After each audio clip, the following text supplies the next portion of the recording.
Ang mabuting balita ng Panginoon ayon kay San Lucas.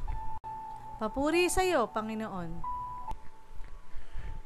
Noong panahong iyon, sinabi ni Jesus sa kanyang mga alagad, magkakaroon ng mga tanda sa araw, sa buwan at sa mga bituin.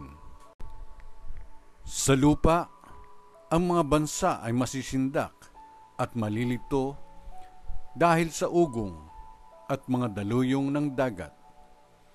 Ang mga tao'y hihimatayin sa takot dahil sa pag-iisip sa mga sakunang darating sa sanlibutan, sapagkat mayayanig at mawawala sa kani-kanilang landas ang mga planeta at iba pang katulad nito na nasa kalawakan.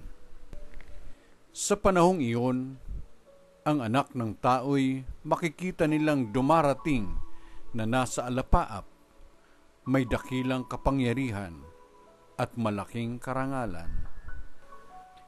Kapag nagsimula nang mangyari ang mga bagay na ito, magalak kayo sapagkat malapit na ang pagliligtas sa inyo.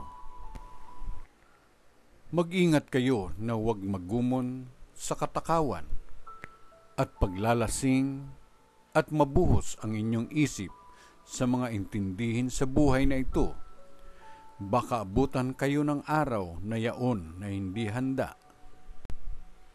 Sapagkat darating iyon nang di inaasahan ng tao sa buong daigdig, kaya't maging handa kayo sa lahat ng oras.